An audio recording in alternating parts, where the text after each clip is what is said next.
Good evening, students, and welcome to my class. So, today we are going to learn about energy flow in ecosystem. So, before moving directly to the chapter, first of all, let's have little introductions about the ecosystem. Ecosystem is a self-regulated and self-sustaining structural and functional unit of nature, that is biosphere, that consists community of living beings and physical environment. तो ecosystem क्या है? एक self regulated और self sustaining structural and functional unit है nature का. Okay, तो nature का एक हिस्सा है जो सेल्फ रेगुलेट करता है अपने आप को और खुद ही सर्वाइव भी करता है, सस्टेन भी करता है अपने आप में. ठीक है, और उसमें जो फैक्टर्स होते हैं उसमें लिविंग बीइंग्स भी होते हैं और कुछ फिजिकल एनवायरनमेंट के पार्ट भी होते हैं. ठीक है, सो लिविंग बीइंग्स को हम बायोटिक फैक्टर्स बोलेंगे और एनवायरनमेंट में जो दूसरे फैक्टर्स हैं उनको अबायोटिक फैक्टर्स बोलेंगे. ओके, और ये क्या होते हैं? Both are interacting and exchanging material between them. तो बायोटिक फैक्टर्स और अबायोटिक फैक्टर्स क्या करते हैं? There interact and exchange the materials between them. Right, so इसी को हम कहेंगे ecosystem. So that the area of an ecosystem has uniform environmental condition and that is called as biotope. Okay, bio means life and topes means place. Okay, so it is called as biotopes. The term ecosystem, actually the term ecosystem was introduced by Tansley in 1935. Right, so basically ecosystems are divisible into two categories. ecosystem को हम two categories में divide कर सकते हैं. तो पहली होती है उसमें टेरेस्ट्रियल और लैंड इकोसिस्टम. ओके, टेरेस्ट्रियल और लैंड इकोसिस्टम में भी बहुत सारे कैटेगरीज होते हैं इकोसिस्टम्स के, जैसे फॉरेस्ट इकोसिस्टम हुई, grassland ecosystem, desert ecosystem, etcetera etcetera. The same way ecosystem also categorise as aquatic ecosystem. Aquatic ecosystem में फ्रेश वाटर इकोसिस्टम, ओके, जैसे कि पॉन्ड हो गई, लेक हो गया, राइट, स्ट्रीम हो गई, है ना. तो ये हो गए फ्रेश वाटर इकोसिस्टम, स्ट्रीम्स हो गए. ठीक है, that is also known as natural ecosystem, that is developed by the nature itself. Right, so that is a part of natural ecosystems. Okay, same way the marine ecosystems, okay, ocean, sea, right. So these are the aquatic ecosystems. At the same time, there are some ecosystems are also called as artificial ecosystems और man-made ecosystem. कुछ ecosystem होती है वो natural नहीं होती है, वो man-made होती है. जैसे हम लोग buildings बनाते हैं, right? जैसे हमने कोई space ship बना के भेज दी ऊपर space में, तो वो भी एक type की ecosystem होगी, लेकिन that is artificial और man-made ecosystem, isn't it? So the man-made and artificial ecosystems are particularly maintained by human beings. जैसे हम खेती कर रहे हैं, गार्डन बनाया, एक्वेरियम बनाया, स्पेस क्राफ्ट बनाया, so these all are part of artificial ecosystems. Right, so इस तरह के बहुत सारे टाइप्स के इकोसिस्टम्स अवेलेबल हैं on the earth. So depending upon the size ecosystem can be small. अगर छोटी सी इकोसिस्टम भी हो सकती है, तो जो छोटी सी इकोसिस्टम होती है, small ecosystem can be called as micro ecosystem. एक पॉन्ड, एक छोटा सा पॉन्ड होता है, so that pond can be micro ecosystem. एक बहुत बड़ा ओशन है, that ocean will be can be called as mega ecosystem. Right, while a forest is called as meso ecosystem. Right, so biosphere represent a global ecosystem. The whole biosphere on the earth is represented by the global ecosystem. Right, so the smallest part of the ecosystem, most smallest part of the ecosystem, that can be called as a nano ecosystem. So such as depending upon the size, depending upon the characteristics, ecosystems can be named very differently. Got the point? So और इसी ecosystem में energy का flow होता है. तो how the energy flows throughout all these types of ecosystems that we are going to learn in this particular lesson. Okay, so we are going to learn about food chain, food web. Okay, at the same time, we are going to learn about the energy pyramid and various biogeochemical cycles such as carbon cycle, oxygen cycle, and nitrogen cycles as well. So let's start with first, as per your textbook, what do you mean by an ecosystem? So biotic and abiotic factors and their mutual interaction makes an ecosystem. Biotic factors और abiotic factors में जो interaction होता है और उनसे जो बनती है उसको कहते हैं ecosystem, right. So biotic factors में कौन कौन आता है? There are so many biotic factor. All the living organisms comes under the biotic factors. उसमें बहुत सारे प्रोड्यूसर्स आते हैं, राइट. प्रोड्यूसर्स जो होते हैं वो बायोटिक फैक्टर्स में आते हैं. ऑटोट्रॉप्स कहते हैं जिनको हम. कंज्यूमर्स होते हैं इनको हेट्रोट्रॉप्स कहते हैं. They are also comes under biotic factors. Decomposer, saprotrophs. Okay, so many living life containing factors are comes under biotic factors. So they constitute all the living members of an ecosystem. Okay, and when we talk about abiotic factors, there are so many abiotic factors as well, such as temperature, light, wind, humidity, water, right. Then various gases, soil, mineral elements, right. So these all are part of the abiotic factor, and these all parts are non-living factors, isn't it? So these, don't you think these all factors interact with each other? Like plants need minerals, plants need water too, plant needs gases too, carbon dioxide, oxygens, isn't it? Same way other animals also need minerals, isn't it? Also need so oxygen for breathing. So this is how there will be an interaction between the biotic and abiotic factors. Okay, in a particular ecosystem, उनसे एक ecosystem बनेगी. Which are the different types of ecosystem? We have already seen there are two types of ecosystem. One is aquatic ecosystem and second one is terrestrial ecosystem, that is also known as land ecosystem. उसमें भी कौन कौन सी types होते हैं वो भी हमने देखे, राइट. Then the question comes, how do interaction takes place between the biotic and abiotic factors of an ecosystem. किसी भी इकोसिस्टम में जो बायोटिक फैक्टर्स और अबायोटिक फैक्टर्स होते हैं उनमें इंटरेक्शन कैसे होता है? How do the interaction take place? So every living organism requires abiotic factor for survival. जैसे हमें ऑक्सीजन चाहिए, human being can not survive without oxygen. So there is a interaction between biotic and abiotic factors, isn't it? Same way soil, quality of light, temperature, humidity are abiotic factors but they affect the biotic factor. अगर soil quality अच्छी नहीं होगी तो वहाँ पे plants अच्छे से grow नहीं होंगे, इजंट इट? लाइट क्वालिटी अगर अच्छी नहीं होगी तो ऑब्वियसली फोटोसिंथेसिस की प्रोसेस भी बढ़िया नहीं होगी, अच्छी नहीं होगी, राइट. टेम्परेचर अगर ठीक से नहीं होगा, ह्यूमिडिटी नहीं होगी, तो that will also effect various biotic factors, right. So living organisms such as biotic factors effect the quality of abiotic factors surrounding them. This directly affect the quality of other biotic factors sharing the same ecosystem, right. जैसे कि example ले सकते हैं हम human being का. हमने क्या किया? We slowly we started colonialising. तो कॉलोनीज बनाने के लिए हमने क्या किया?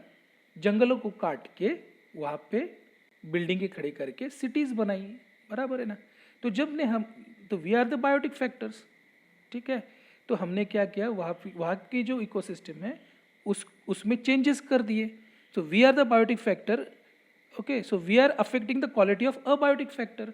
सो वी आर, हम क्या कर रहे हैं? वहाँ पे जो नदी है, नाले है, उनको उनमें मिट्टी डाल के उनको लेवल करके वहाँ पे बिल्डिंग ही खड़े करेंगे. तो definitely we are going to affect the abiotic factors. तो वहाँ पे जो नदियाँ थी, पॉन्ड्स थे, तालाब थे, जो हमने सब लेवल कर दिए, तो उसके अंदर जो इकोसिस्टम थी छोटी छोटी, बराबर है, जो कि बायोटिक फैक्टर्स थे, तो उनके ऊपर भी इफेक्ट पड़ा, बराबर है। So this is how the living organism और biotic factors affect the quality of first abiotic factors, and because of that the other biotic factor living in the same ecosystems are getting affected। जैसे हमने जंगलों को काटना शुरू कर दिया, बराबर है, बहुत बड़े बड़े पहाड़ है, अगर सब हमने देखा है कि कंस्ट्रक्शन के लिए क्या लगते हैं, ईंटें बनानी पड़ती है, नीचे फाउंडेशन के लिए बहुत बड़े बड़े पत्थर लगते हैं। तो पत्थर हम कहाँ से लाते हैं, जो माउंटेन्स है पत्थर के, वहाँ से काट के लाते हैं, बराबर है, ब्लास्ट करके। तो वहाँ पे अगर हम लोग ब्लास्ट करेंगे तो अबायोटिक फैक्टर को हम लोग डिस्टर्ब कर रहे हैं। तो वहाँ का अबायोटिक फैक्टर अगर डिस्टर्ब होगा तो उस माउंटेन पे जो छोटे छोटे इकोसिस्टम्स होंगे, तो वो इकोसिस्टम में जो बायोटिक फैक्टर्स होंगे वो भी तो अफेक्ट होंगे, बराबर है ना। So this is how the interaction takes place between the abiotic factors and biotic factors both in an ecosystem, right? So now you can see here in the picture it has been shown that how the interaction between the biotic and abiotic factors take place in an ecosystem, and we have already studied that, we have already discussed about it, right? So let's move ahead. So now let's come to the energy flow in an ecosystem। एक ecosystem में energy flow कैसे होती है? So it start straight away from producers. So the main source of energy, as we all know that the biggest, the important and the major source of energy on the earth is the sun, okay, and that energy is trapped by the producers, right? And who are these producers? All the plants, okay, all the photosynthetic plants comes under producer category of producer, because they produce the food, they can make their own food, they are also called as autotrophs. So first energy comes to the producers, then after that energy will be passed to the consumers, क्योंकि consumers जो होते हैं वो producer के ऊपर depend होते हैं food बनाने के लिए, right? तो producers क्या करते हैं, अपना खाना खुद बना सकते हैं, लेकिन consumers जो होते हैं वो अपना खाना खुद नहीं बना सकते, so they eat producers to find their own food, right? And then जैसे कंज्यूमर्स को खाना प्रोड्यूसर से मिलेगा, बराबर, तो कंज्यूमर्स जब मर जाएंगे, डेड हो जाएंगे, तो क्या होगा, they will be decomposed by micro organisms. So there will be another classification of living organism according to their nutrition. सो प्रोड्यूसर को न्यूट्रिशन कहाँ से मिलेगा, सनलाइट आएगी, सनलाइट में जो सोलर रेडिएशन होगा, उस सोलर रेडिएशन को केमिकल एनर्जी में कन्वर्ट किया जाएगा with the help of photosynthetic pigment is known as chlorophyll. So plants क्या करेंगे, पहले सोलर रेडिएशन को केमिकल एनर्जी में कन्वर्ट करेंगे with the help of chlorophyll, that process is called as photosynthesis.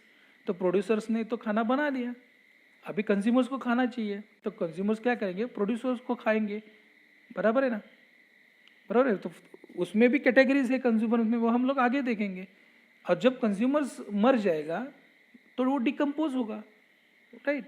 Decomposing मतलब जो उसमें कंज्यूमर मरने के बाद बायोटिक और अबायोटिक फैक्टर्स, जो कुछ भी अबायोटिक फैक्टर्स उस ऑर्गेनिज्म में उस इकोसिस्टम से लिए थे, that will be given back to the ecosystem by decomposing, and that will be done by the saprotrophs. Saprotrophs मतलब ऐसे ऑर्गेनिजम्स होते हैं जो डिपेंड करते हैं डेड एंड डिकेइंग ऑर्गेनिजम्स पे for their food by excreting some digestive juices externally, okay? So those all organisms are called as saprotrophs, like saprophytes. So these are the classification of living organism according to their nutrition, कि उनको वो क्या खाते हैं, as per their nutrition they are classified into different categories such as producer, consumers, saprophytes, decomposers. Now let's move ahead. See, these are the things given your textbook, right? So first image shows or discuss about primary consumers. Who are the primary consumers? Primary consumers examples are grasshopper, squirrel and elephant. They are directly depend upon the autotrophs producer. So primary consumers वो होते हैं वो directly producers को खाते हैं, plants हो, herbs हो, like leaves हो, रूट्स हो, मतलब प्रोड्यूसर्स के ऊपर, प्रोड्यूसर्स को खा के जो अपना खाना प्राप्त करते हैं उन्हें क्या कहेंगे हम? प्राइमरी कंज्यूमर्स कहेंगे. ठीक है, that those will be primary consumers जो डिपेंड होंगे प्रोड्यूसर्स पे और उनको हर्बीवोरस कहते हैं. Okay, herbivorous are the animals those eat only producers. Secondly then after comes is a producer के बाद प्राइमरी कंज्यूमर आएगा जिनको हर्बीवोरस कहते हैं. उसके बाद में सेकेंडरी कंज्यूमर्स आएंगे जिनको कार्निवोरस कहेंगे. ठीक है, why carnivorous? Because these consumers use herbivorous as their food.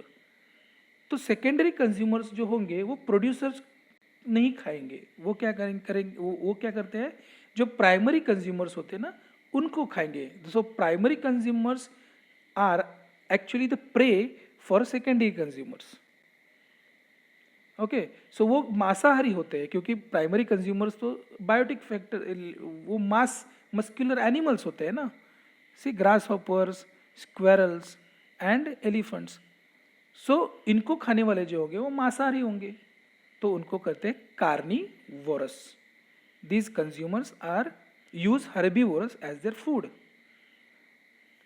Then आते हैं apex और top consumers. Apex और top consumers जो होते हैं ना उनको दूसरा कोई एनिमल नहीं खाता. So they are not prey for any other animals.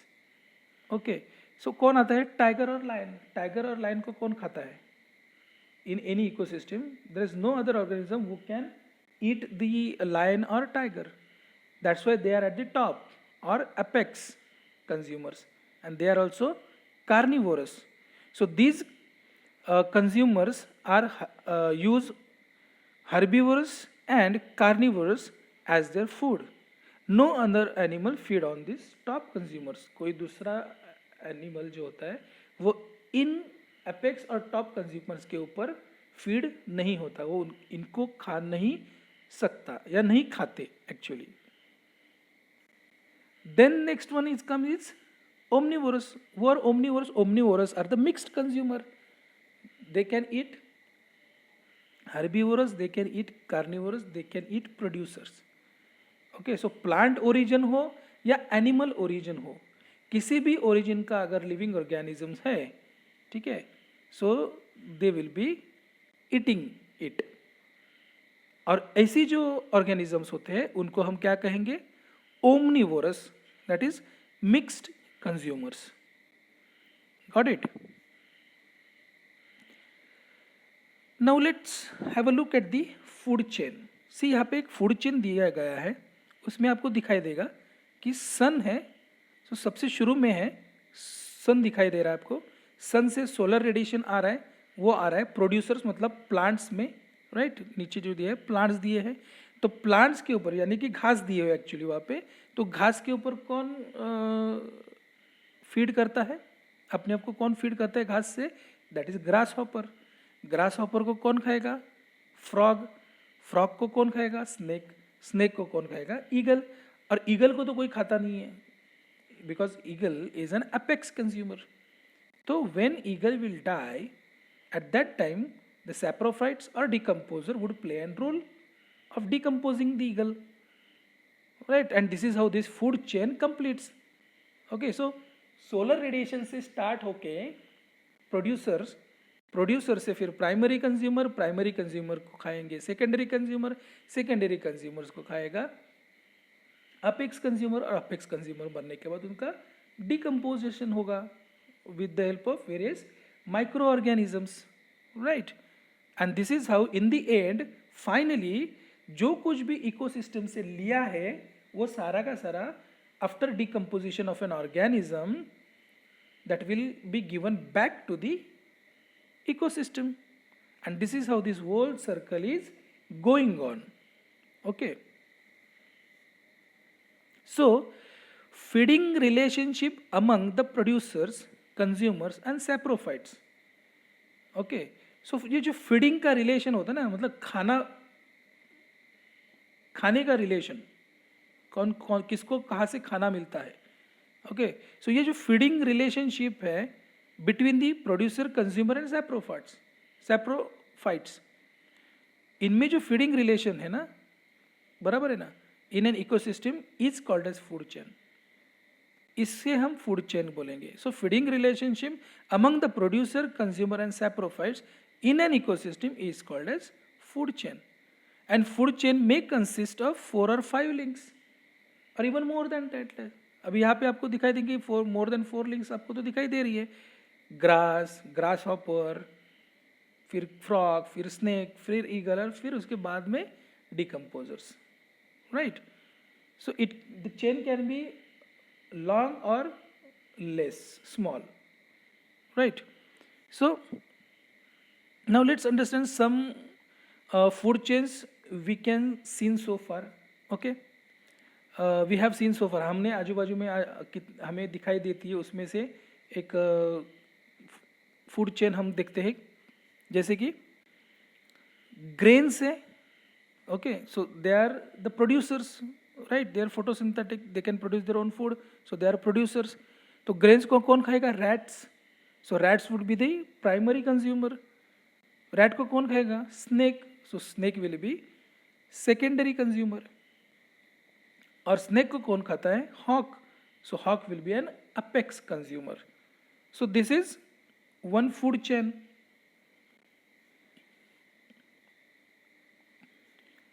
Then the other food chain can be like fruits. Fruits are, we know that they are producers. Monkey can be a primary consumer, and monkey can be eaten by crocodile. So crocodile will become secondary consumer. So this way, this food chain also exists in the nature.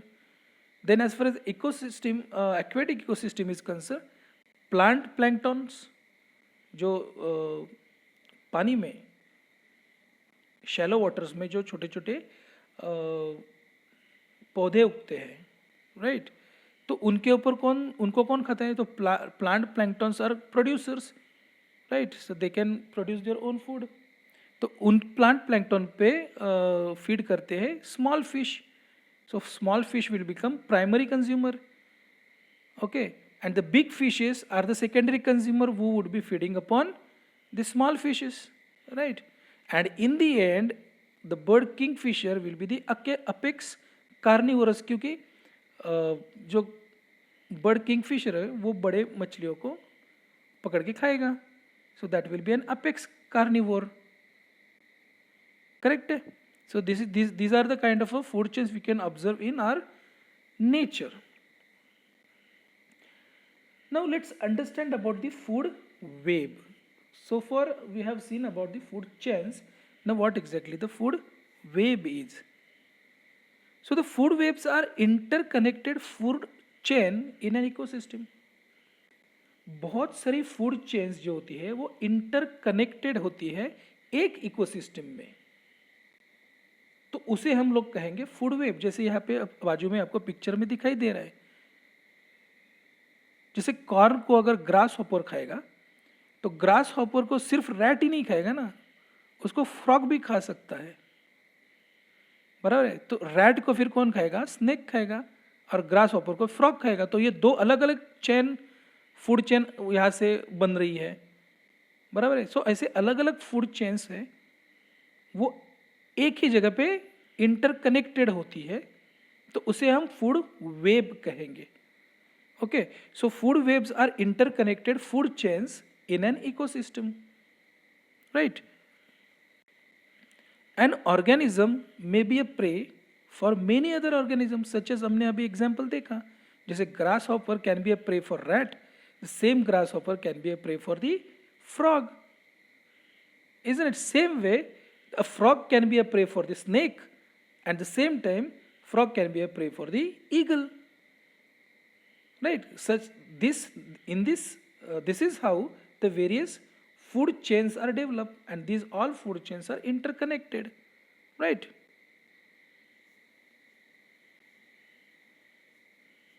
Then point comes is an insect, जैसे हमने अभी देखा कि pray के बारे में, जैसे ये है इंसेक्ट्स के बारे में. And insects feed on the leaves of the various plant. एक कोई इंसेक्ट है तो ऐसे नहीं कि वो सिर्फ एक ही पेड़ के लीव्स खा के जिंदा रहता है. Right? So same insect can feed upon the various plants, and the same insect can be a prey for many other organisms. Okay, so this is how the many various food chains are interconnected in the food web, isn't it? So it will form an intricate web instead of linear food chain. एक linear food chain जो होती है ना, वो सीधी होती है, उसमें सिर्फ एक एक एक एक ही होता है, स्टार्ट टू एंड एक ही आपको प्रोड्यूसर, फिर प्राइमरी कंज्यूमर, फिर सेकेंडरी कंज्यूमर, फिर अपेक्स कंज्यूमर, और फिर डीकम्प्यूजर, और फूड चेन खत्म. तो वो एक लाइन होती है. लेकिन in this case it is not a linear chain, it is a intricate web. एक जाल जैसे बनता है फूड वेब में. It is not a single chain. Got it? So this is about the food web. So this one is the construction actually given in your textbook, and this is how you can make it. Okay. Now let's have a look at the energy pyramid. Energy pyramids क्या होते हैं? जब हम energy pyramid की बात करते हैं, ठीक है, तो we think about the flow of energy. Flow of energy flows from where to where. So जैसे कि you can see in this particular pyramid, all producers in the ecosystems, that is plants, are producer, and those would be at the bottom. सबसे bottom में कौन होंगे? Producers होंगे. Getting the point? और those all would be plants category. और ये बात है कि प्लांट्स जितने जो प्रोड्यूसर्स का नंबर अगर आप देखोगे ना, तो इस किसी भी इकोसिस्टम में प्रोड्यूसर्स का जो नंबर होता है ना, वो सबसे ज़्यादा होता है. Producers are in large number, present in the large number. Okay, and they are at the bottom. So they consist maximum amount of energy. They hold maximum amount of energy,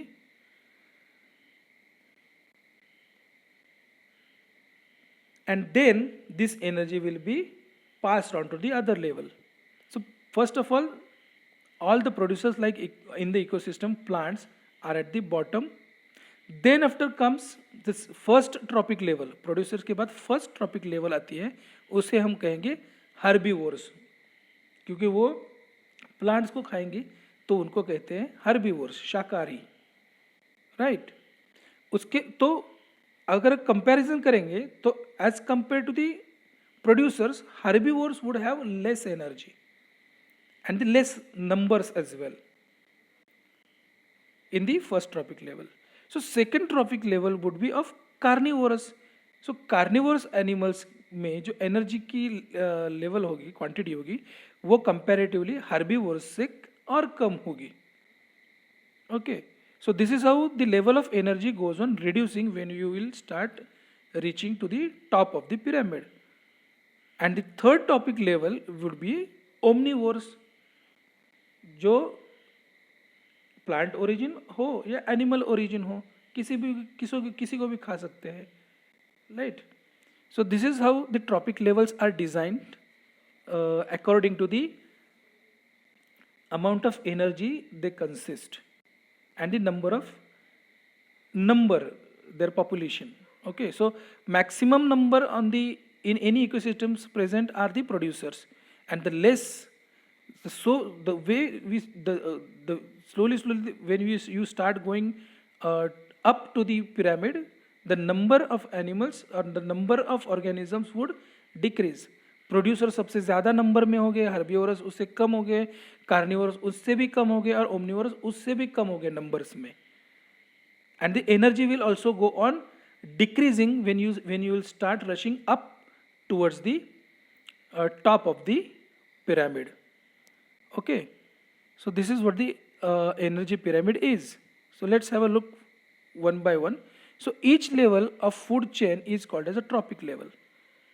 Okay, so each level of food chain is called as a trophic level, है ना, क्योंकि हमें पता है producers एक level हो गई, फिर हर्बिवोर्स दूसरी लेवल हो गई, बराबर है, तीसरी लेवल कार्निवोर्स हो गए, फिर टॉप में. तो हर एक लेवल जो होती है उसको क्या बोलते हैं, ट्रॉपिक लेवल बोलते हैं. ठीक है. So trophic level is a step at which organism obtain its food. Trophic level क्या होते हैं, एक स्टेप होती है जो जिसमें ऑर्गेनिजम्स को उसका खाना मिलता है. जैसे प्रोड्यूसर्स हर्बिवोर्स को उनका खाना प्रोड्यूसर्स में मिलेगा, कार्निवोर्स को उनका खाना हर्बिवोर्स से मिलेगा, ओमनिवोर्स को उनका खाना कार्निवोरस और हर्बिवोरस प्लांट ओरिजिन हो या एनिमल ओरिजिन हो, दोनों से मिलेगा. So it is all about obtaining the food. So trophic level is a step at which organism obtain its food. First tropic is form of producers. पहली trophic level जो होती है वो हमेशा किससे फॉर्म होती है, प्रोड्यूसर्स से ही होती है. Second one is herbivores. Same way the third trophic level is carnivores and the fourth one is omnivores. That is at the top of this tropic level, right? So the amount of energy decreases from producers to the top consumers. So जैसे आप ऊपर की तरफ जाओगे from bottom to top, the amount of energy would be goes on decreasing from the producers to the top consumers. Are you getting this point? So it's a diagrammatic representation showing how energy travels up to the food chain through the tropic level. जो बाजू में आपको दिखाई दी है एक diagram. That diagram shows how the tropic levels are designed. Diagrammatic representation is there. Okay. In the year 1942, Lindemann studied the food chain and the flow of energy through it. So actually the first study of the food chain was in the year 1942 and was studied by Lindemann. Okay, तो ये scientist है, उन्होंने study किया था कि how the energy flows through an ecosystem. Okay, and what exactly the food chain is. So this is the scientist who have studied all these things. Okay, so the same, this is the scientist. Okay, and this one is known as Elton's pyramid, Eltonian pyramid. Okay, so in the year 1927, Elton first proposed the concept of ecological pyramid. He is the scientist who, Elton is the scientist, and he was the first scientist who proposed this theory of ecological pyramid in 1927, right? So Elton ने क्या study किया था, he was studying in the tundra ecosystem, okay, for the Bear Island in the England. Okay, so Elton studied the tundra ecosystem of the Bear Island in England in 1927, right?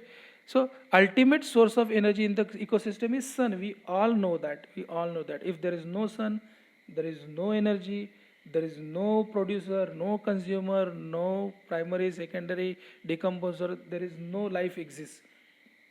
Life cannot exist on the earth.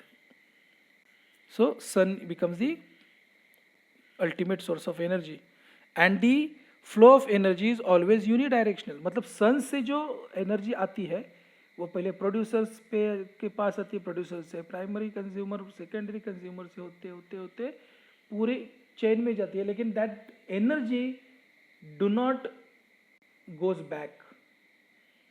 Okay, so sun से energy आई तो सन से वो use होके फिर वापस नहीं जाएगी. That's why इसको कहते हैं it's a unidirectional flow of energy, right? This pyramid is also known as Eltonian pyramid. Okay, so ये पिरामिड जो दिया है हमने देखा, इसी पिरामिड्स को एल्टोनियन पिरामिड्स भी कहते हैं। This name is given on the basis of this scientists name. Okay, so here you can see the energy pyramid shown, that's phytoplanktons have, if the phytoplanktons have 10,000 kilocalorie of energy, then the zooplanktons would have 1000 kilocalorie of energy, then fishes would have 100 kilocalorie, and humans, if we eat those fishes, we will only get 10 kilocalorie. So you can see the difference, the margin, the reduction in the case of energy when you start going from the bottom to the top of the pyramid. So energy would go decreasing slowly with each tropic level actually. So energy transfer takes place at each tropic level. हर एक trophic level पे energy का transfer होता है। जैसे producers को अगर primary consumer ने खाया तो primary consumers are going to take energy from the producer, so energy will be transferred from one tropic level to other tropic level, right? So there are different levels of energy exchange, same way. तो producer से primary, primary से secondary, secondary से फिर होते होते third trophic level, ऐसे हर एक ट्रॉपिक लेवल पे एनर्जी का एक्सचेंज होते जाएगा, right? So initial quantity of energy goes on decreasing to the top level. Producer के पास जितनी एनर्जी होगी उतनी एनर्जी टॉप लेवल कंज्यूमर के पास नहीं पहुंचेगी। Okay, so that energy will be goes on decreasing at every level, as you can see in this picture also, in this diagrammatic representation as well. So number of organisms are decreasing from lower to the highest level. आप अगर देखोगे पूरी धरती पे, पूरी अर्थ पे, you will find producers in a large number, क्योंकि जहाँ से फूड चेन की शुरुआत होती है, बराबर है ना, तो फूड चेन की जो शुरुआत होती है वो होते हैं प्लांट्स। अगर उनकी क्वांटिटी कम होगी तो ऑब्वियसली कंज्यूमर्स की क्वांटिटी उससे भी ज़्यादा कम होगी, बराबर है। तो इसलिए जो प्रोड्यूसर्स होते हैं उनके ऊपर बहुत सारे different varieties of animals, organisms depend होते हैं। So that's why the number of organisms goes on decreasing from lowest to highest. So producer सबसे ज़्यादा होते हैं, फिर उससे उसमें नंबर में हर्बीवोरस जो होते हैं वो कम होते हैं, फिर उससे नंबर्स में कार्निवोरस जो होते हैं वो कम होते हैं, और ओमनिवोरस कार्निवोरस से भी कम पाए जाते हैं। Okay, so number of organisms are also goes on decreasing. बराबर, जैसे अगर आपने ग्रासलैंड इकोसिस्टम देखा तो ग्रासलैंड में आप ग्रास, सबसे ज़्यादा ग्रास ही होगी, उसके बाद में दूसरा नंबर आएगा वो ग्रास के ऊपर, ग्रास को खा के जो जिंदा रहते हैं वो एनिमल्स, लेकिन उनके नंबर ग्रास की इतना तो नहीं होगा, कम होगा। फिर आएंगे जो ग्रास खाने वाले, सपोज हिरन है, तो उनको खाने वाले जो होंगे वो नंबर ऑफ हिरन्स से भी कम होंगे उनके नंबर। तो जैसे जैसे आप ट्रॉपिक लेवल में ऊपर ऊपर जाओगे वैसे वैसे उनकी पॉपुलेशन क्या होती जाएगी, कम होती जाएगी। So energy becomes available for decomposer after the death of the apex consumer. And में, सबसे एंड में, जब अपेक्स कंज्यूमर, टॉप का कंज्यूमर होता है, वो उसकी, जिसको कोई खाता नहीं है, खा नहीं सकता, तो अल्टीमेटली क्या होता है, उसके पास जो एनर्जी है, उसके बॉडी में जो न्यूट्रिएंट्स है, अबायोटिक फैक्टर, उसने जो पूरी जिंदगी में लाइफ के दौरान एब्सॉर्ब किए हैं, एब्सॉर्ब नहीं बोल सकते, उसने जो दूसरे उससे नीचे वाली ट्रॉपिक लेवल से लिए हैं, वो क्या होगा at the time of decomposing, वो सारे के सारे फिर से इकोसिस्टम में रिलीज हो जाएंगे with the help of decomposers. Okay, so who are doing the task? Fungi and other microorganisms decompose the dead body. So ये जो डेड बॉडी होती है अपेक्स और टॉप कंज्यूमर की, उसको डिकम्पोज करने का काम करते हैं फंगाई, फंगी या फंजाई। ओके, सो प्रोनाउंसिएशन में differ but the organisms are the same. So जो फंगी होते हैं, ओके, और दूसरे भी टाइप के कुछ माइक्रो ऑर्गेनिजम्स होते हैं, वो क्या करते हैं, ये जो टॉप लेवल कंज्यूमर्स होते हैं उनकी बॉडी को डिकम्पोज करने का काम करते हैं। तो जैसे ही उनकी बॉडी डिकम्पोज हो जाएगी कंप्लीटली, तो जितने भी अबायोटिक फैक्टर है, नाइट्रोजन है, ऑक्सीजन है, कार्बन डाइऑक्साइड है, बहुत सारे मिनरल्स है, वाटर है, वो सारा का सारा फिर से इकोसिस्टम में रिलीज हो जाएगा after the decomposition of dead bodies of apex consumer. Okay, so decomposers converts remains of organism into simple carbon compounds। जो सिंपल कार्बन कंपाउंड्स में कन्वर्ट कर देगा डेड रिमेन्स बॉडी को, कौन करेगा? डिकम्पोजर्स कन्वर्ट कर देंगे। And this is how the whole material would come back to the ecosystem. And this compounds easily mix with the soil. और ये जो सारे कंपाउंड्स है कार्बन कंपाउंड्स, ये सॉइल में मिक्स हो जाएंगे। जो गैसेस होंगे वो हवा में मिक्स हो जाएंगे, बराबर है। अगर वो डेड बॉडी रिमेन्स अगर प्लांट में पानी में है तो that will be dissolve in the water.